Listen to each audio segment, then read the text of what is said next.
Luiz Antônio, tá aí? Então, o Luiz Antônio Miguel Ferreira é promotor de justiça e trabalha com a primeira infância. Uma palmas para ele aqui.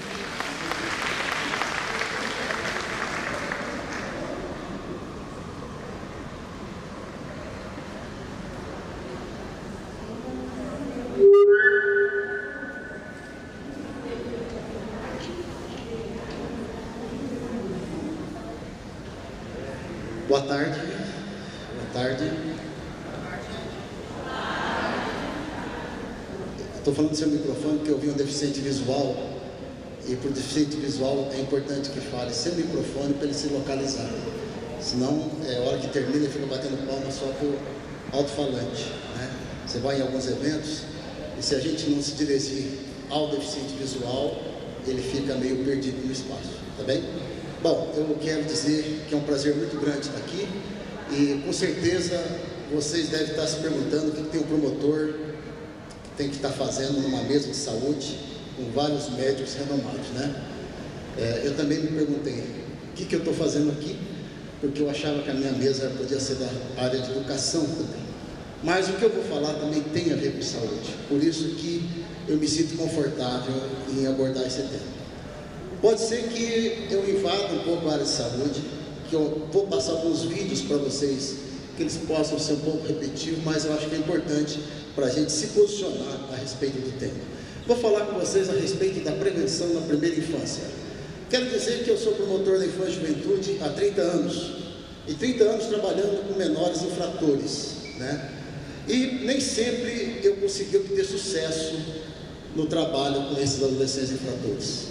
Adolescentes drogaditos, adolescentes traficantes, adolescentes de assalto, que você aplicava medidas socioeducativas, mas nem sempre você conseguia reverter a situação dele. Pois bem, de um ano para cá, eu mudei um pouco a lógica. Eu vou continuar trabalhando com adolescente infrator, mas eu quero ver aqui embaixo, na primeira infância. Quero começar a fazer um outro trabalho. Que pode ser até que eu não veja o resultado, mas eu acho que é por aqui que nós vamos conseguir alterar a realidade. Ou seja, vamos continuar trabalhando com o adolescente, vamos tentar afastá-lo da droga, mas vamos ter um olhar diferenciado para a questão da primeira infância. E eu falo que a primeira questão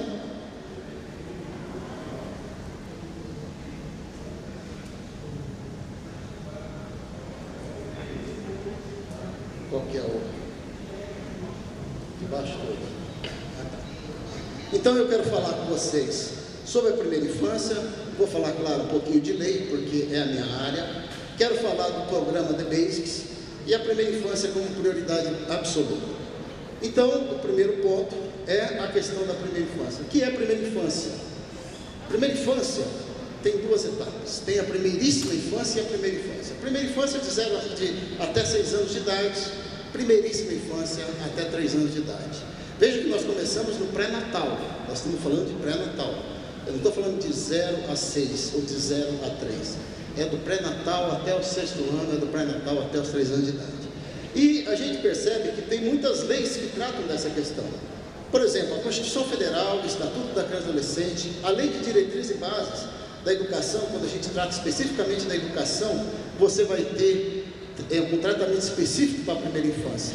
Mas há uma coisa importante, existe uma lei que foi feita, que trata especificamente da primeira infância. E essa lei, que chama Marco Legal da Primeira Infância, ele fala aqui da questão da saúde e da educação infantil, ou seja, a necessidade da gente ter um olhar diferenciado na saúde e na educação quando diz respeito à primeira infância. E mais, essa lei, ela trouxe algumas modificações no Estatuto da Criança e do Adolescente, mas ela fala aqui da importância da formação profissional. Como é importante a gente ter o conhecimento da nossa área de trabalho para poder desenvolver melhor as nossas atividades, seja no campo médico, no campo da saúde, seja no campo da educação. Quer dizer, a gente tem pediatras, a gente tem professores de educação infantil que tem como objeto de trabalho crianças. Se a gente não tiver a formação adequada, com certeza isso pode ter um reflexo significativo para essa primeira infância, porque muitas vezes profissional é a referência para essa criança. Pois bem, ainda essa lei fala que os profissionais que atuam em diferentes ambientes de execução de políticas públicas destinadas à criança têm de desenvolver uma integração de prevenção e proteção. E aí vem um pouco essa questão do nosso Congresso, né? Que não vamos trabalhar só com o resultado, vamos tentar prevenir. E como é que nós vamos tentar fazer essa prevenção? Em primeiro lugar, tendo a consciência de que se você quer uma sociedade melhor, essa sociedade começa com a criança. Se você quer mudar essa sociedade, nós podemos mudá-la, mas pensando efetivamente na criança. Por exemplo, é difícil você falar que vai ocorrer uma mudança significativa na educação de São Paulo, da cidade de São Paulo, quando você tem mais de 100 mil crianças na fila de espera para uma creche. Só aí começa a construção social da desigualdade. Uns têm educação, outros não. Veja como isso é difícil. Uns têm acesso à saúde, outros não. Então, se nós queremos mudar essa realidade, a gente tem que pensar em investir melhor nessas crianças. E os estudos científicos comprovam que os 6 primeiros anos de vida são muito importantes e significativos para o desenvolvimento da criança. E o desenvolvimento da criança e do adulto que ele vai ser lá na frente. Se nós queremos um adulto saudável, um adulto que sabe dizer não à droga, um adulto que consegue entender o que está errado ou não, que tem tudo a ver com aquela fala do professor Augusto Cury ontem, de um desenvolvimento de uma mente saudável, é aqui que nós vamos pensar. Como é que nós vamos trabalhar esses 6 primeiros anos? Dessa forma, uma sociedade com mais igualdade e mais oportunidade é uma sociedade que se preocupa com a criança. Tudo bem? Certo? Pois bem, essa sociedade precisa dessa lei por quê? Porque, infelizmente, a gente muda uma cultura ou através de ações de conscientização, isso demora, ou através de uma lei e você faz com que ela seja cumprida. Pois bem, quando você fala em criar políticas governamentais e programas destinados ao fortalecimento de atividades e famílias, isso a gente já ouve falar há muito tempo. Mas se você não consegue tirar isso, tornar isso realidade, há necessidade da lei falar alguma coisa para a gente tentar implementar essa situação. A integração dessas políticas é um outro problema sério. Isso eu vou mostrar mais especificamente quando eu for falar do Comitê de Políticas Públicas para a Primeira Infância, tá? Uma outra questão que essa lei aborda é a questão da orientação e formação da gestante, na questão da primeira infância, e ações de visita domiciliar, né? Que são programas destinados à saúde. A gente tem hoje diversos programas destinados à saúde, de visita domiciliar, muito inovadores. Inovadores como? Inovadores dentro da nossa realidade. Tem um programa desenvolvido em São Paulo pela Faculdade de Enfermagem da USP, que faz o acompanhamento via celular, que você consegue comunicar com aquela mãe com o celular, porque uma coisa é certa, ela pode não ter computador, ela pode não ter uma geladeira de última linha, mas todo mundo tem o celular, e você consegue falar com ela pelo celular, né? Porque está sempre grudada ali. Então, a gente precisa pensar nessas visitas domiciliares, mas com profissionais qualificados e de formação continuada. Para isso, gente, duas questões a gente tem que levar em consideração. Primeiro, a capacitação dos pais. E segundo, a capacitação dos cuidadores adultos. E aí entra principalmente a educação, porque os professores da educação infantil são hoje os principais cuidadores adultos. Quando não, esses profissionais são a referência para essas crianças. Em face da situação familiar que hoje se desenvolve no país, cada família estruturada de uma determinada forma, né? Tanto que a Constituição fala, a família hoje é o pai com os filhos ou a mãe com os filhos, não é mais aquela união de pai com o pai, a mãe e os filhos. Você já mudou essa Constituição. Hoje você tem 2 pais, 2 mães, você tem os avós constituindo a família, você tem uma mudança da família. E se você teve essa mudança dessa família, a gente tem que também ter essa atenção especial para esses cuidadores adultos. Como é que nós estamos lidando com as nossas crianças? Nós, profissionais da educação, nós profissionais da saúde, esses enfermeiros que trabalham lá na linha de frente do programa de saúde da família, como é que está lidando com essa questão? E aí vem algumas coisas que eu acho que precisam ser respondidas. Isso daqui é uma estatística feita pelo economista Ricardo Paes de Barros. E eu acho que eu chamo a atenção porque ele vai pegar na parte econômica para justificar o investimento na criança. Primeiro, respostas típicas de investimento da criança na primeira infância. Então, a criança, ela tem um estímulo, ela recebe um estímulo muito maior do que um adolescente. Se você for pegar a criança, é o azul, né? A primeira infância, você vê que nessa fase ela responde muito mais que os adolescentes. E mais, essa resposta, ela é mais elevada e mais duradoura. Você percebe que a infância aqui de azul, ela tem muito mais duração. Então, investir na primeira infância é algo muito importante e significativo, do que você só investir nas outras etapas. E por fim,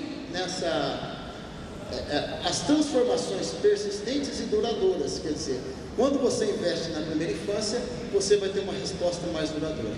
É claro, se você consegue investir numa criança até 6 anos de idade, dar uma formação adequada para ela, isso vai com mais tempo do que eu pegar um adolescente e começar a tentar mudar o adolescente quando ele já está com aqueles problemas dentro da sua realidade. Um exemplo fácil para você captar isso é referente à adoção. Você fazer uma adoção de uma criança pequena é muito mais tranquilo do que você fazer uma adoção tardia, daquela criança mais adulta, porque ela já vem incorporada com vários problemas que ela passou. Então isso reflete também a necessidade da gente pensar em investimentos na primeira infância como forma de prevenção, não somente a questão de uso de droga, mas a outras questões que envolvem a saúde das crianças. Então a primeira infância é um momento de grande promessa, isso aí a gente não tenha dúvida, mas também é um problema, um momento de grande risco, porque se você não consegue desenvolver essa criança adequadamente, esses problemas vão se apresentar mais para frente, tá? Então a ciência nos diz que essas experiências no início da vida, elas ficam incorporadas biologicamente na criança para melhor ou para pior. Eu vou passar aqui rapidinho 3 vídeos que foram feitos na Universidade de Harvard, mas que são já em português pela Fundação Maria Cecília Souto Vidigal. Eu não sei se vocês conhecem esses vídeos. Para quem é da saúde, eu acho que fica meio comum, mas eu acho importante vocês terem uma ideia de como a gente pode entender melhor tudo isso que eu falei até agora da questão da primeira infância. Então, a primeira experiência é que arquitetam o nosso cérebro.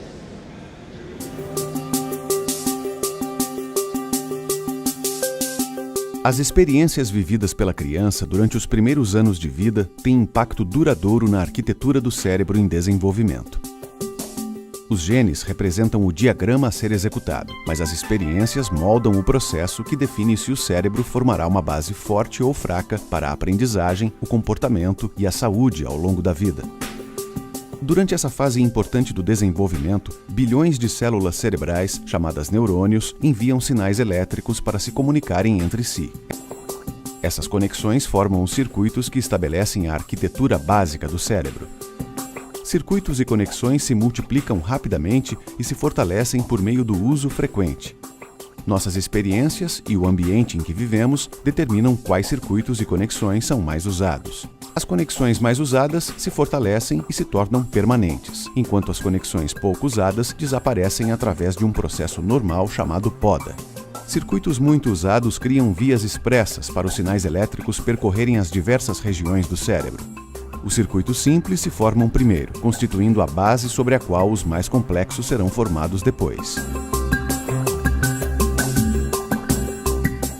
Através desse processo, os neurônios formam circuitos e conexões fortes para emoções, habilidades motoras, controle do comportamento, lógica, linguagem e memória. Tudo isso acontece durante os períodos iniciais do desenvolvimento.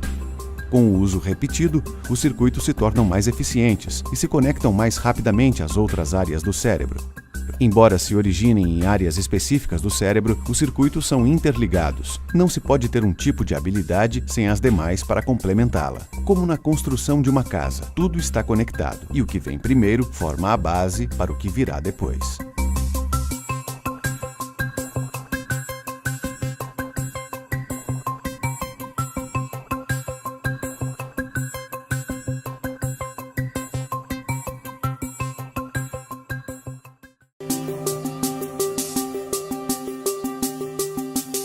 Uma arquitetura sólida do cérebro se forma por meio do jogo de ação e reação entre a criança e os adultos.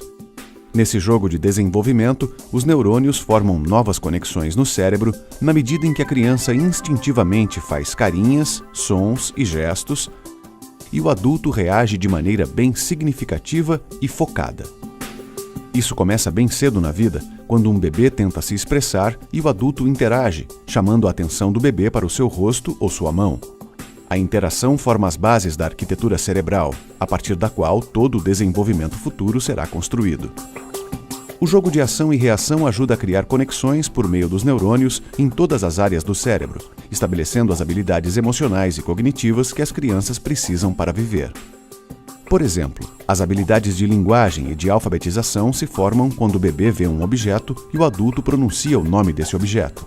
Isso cria conexões dentro do cérebro do bebê entre sons específicos e objetos correspondentes. Mais tarde, os adultos mostram às crianças que tais objetos e sons também podem ser representados por marcas em uma página.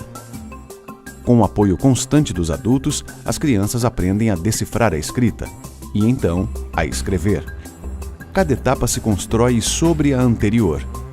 Assegurar que as crianças tenham cuidadores envolvidos no jogo de ação e reação desde os primeiros meses é promover a construção de uma base sólida no cérebro para toda a aprendizagem, o comportamento e a saúde pelo resto da vida.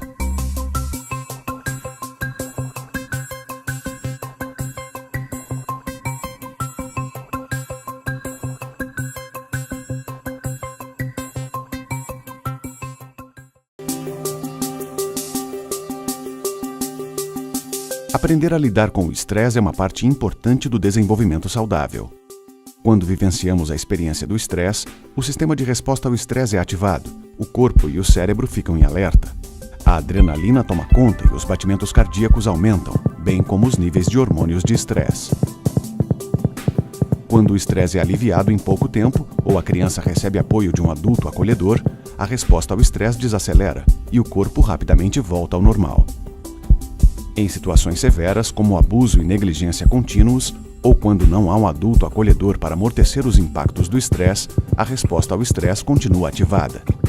Mesmo quando não há dano físico aparente, a falta prolongada de atendimento por parte dos adultos pode ativar o sistema de resposta ao estresse. A ativação constante de resposta ao estresse sobrecarrega os sistemas em desenvolvimento, como consequências sérias e duradouras para a criança. Isso é conhecido como estresse tóxico. Ao longo do tempo, ele resulta num sistema de resposta ao estresse permanentemente em alerta. Nas áreas do cérebro dedicadas à aprendizagem e ao raciocínio, as neuroconexões que formam a arquitetura do cérebro são mais fracas e em menor quantidade. A ciência mostra que a ativação prolongada dos hormônios de estresse na primeira infância pode reduzir o número de conexões neuronais nessas regiões importantes do cérebro, num período em que as crianças deveriam estar desenvolvendo conexões novas. O estresse tóxico pode ser evitado se assegurarmos que os ambientes nos quais as crianças crescem e se desenvolvem são acolhedores, estáveis e estimulantes.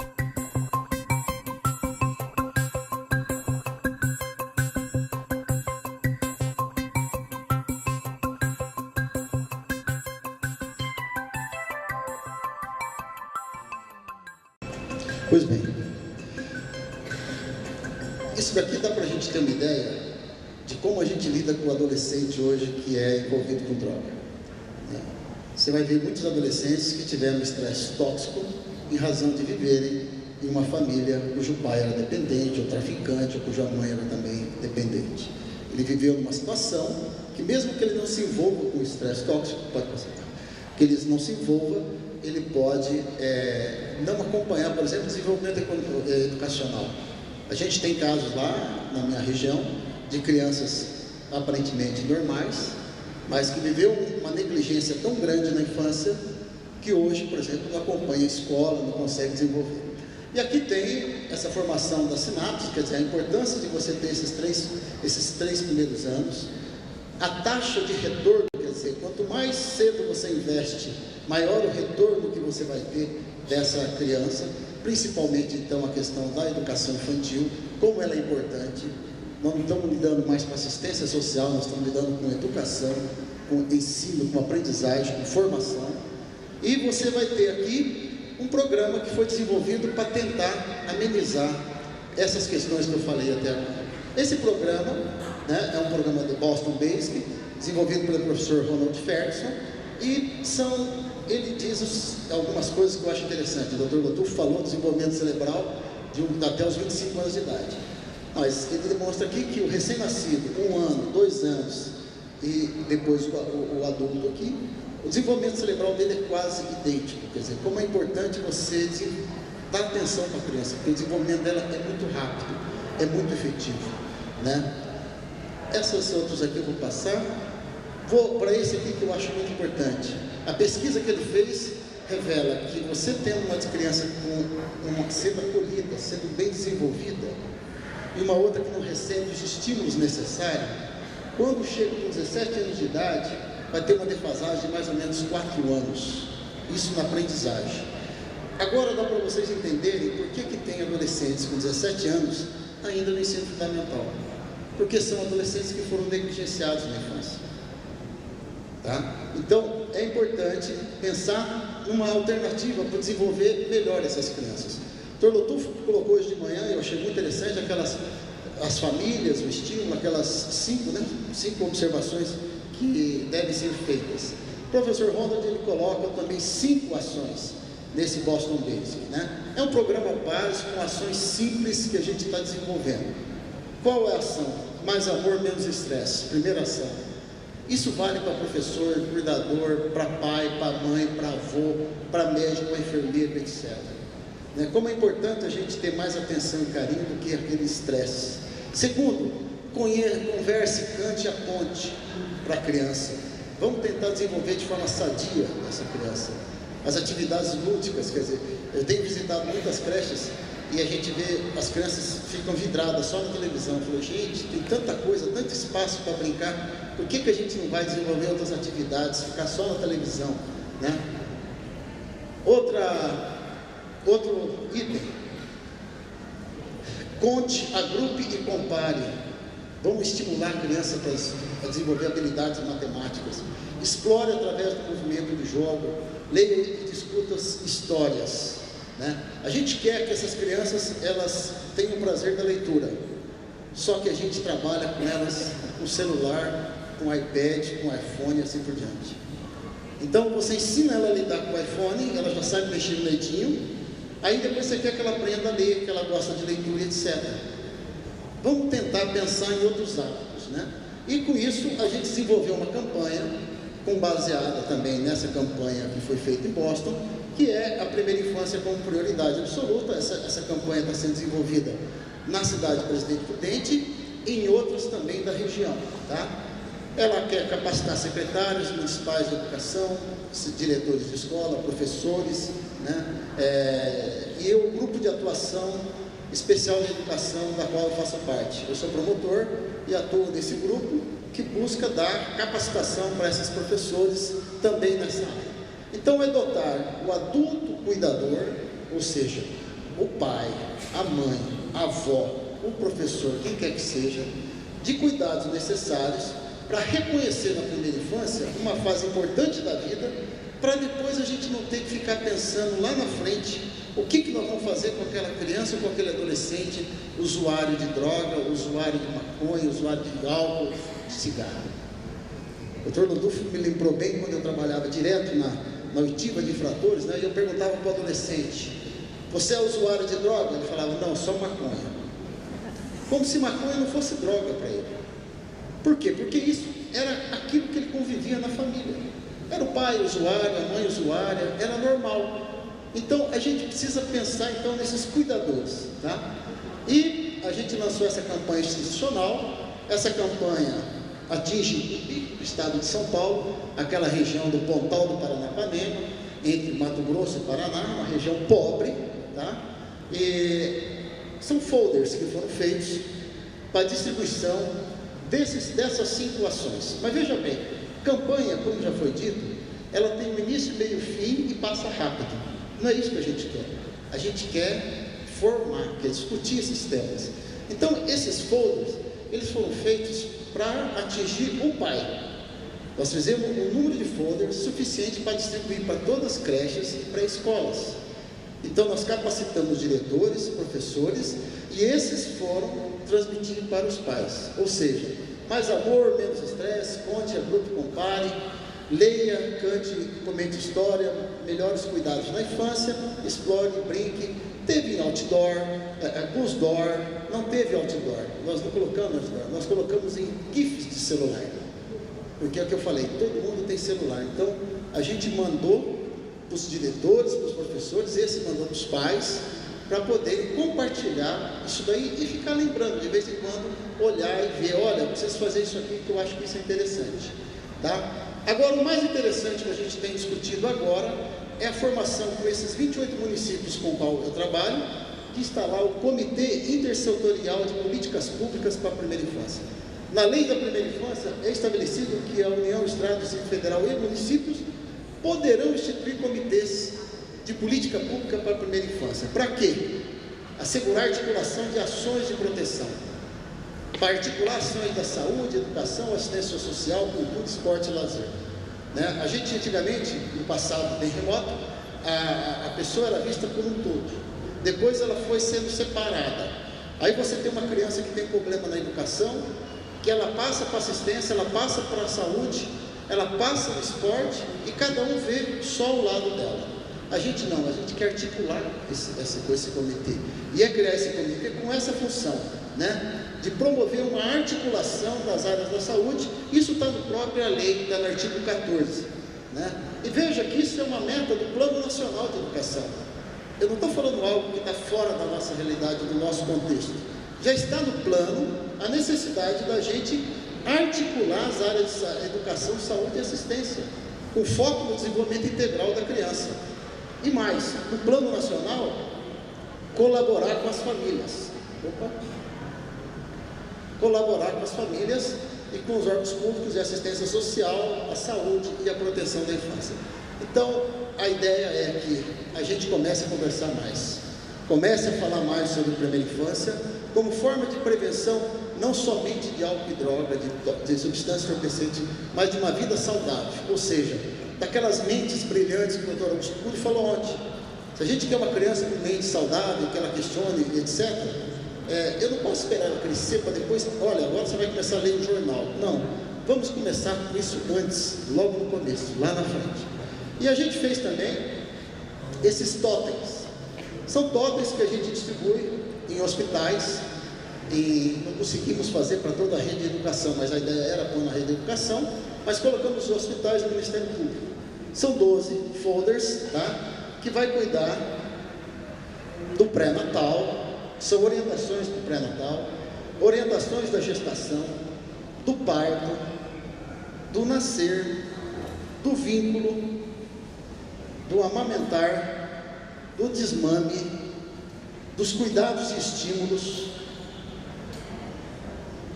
do sono do bebê, do papel do pai, o ritmo da criança e do brincar. Isso fica lá no hospital, fica lá nos locais, para cada um que tiver interesse pegar e ter uma orientação. Eu tenho desse aí no Ministério Público. Foi muito interessante. O que acabou em primeiro lugar foi o sono do bebê. Então a gente vê que tem muita gente preocupada só com o sono, mas nós precisamos acordar. Nós precisamos acordar porque a criança realmente merece uma atenção especial para a gente continuar a ter um desenvolvimento saudável dessa criança. Era só, muito obrigado.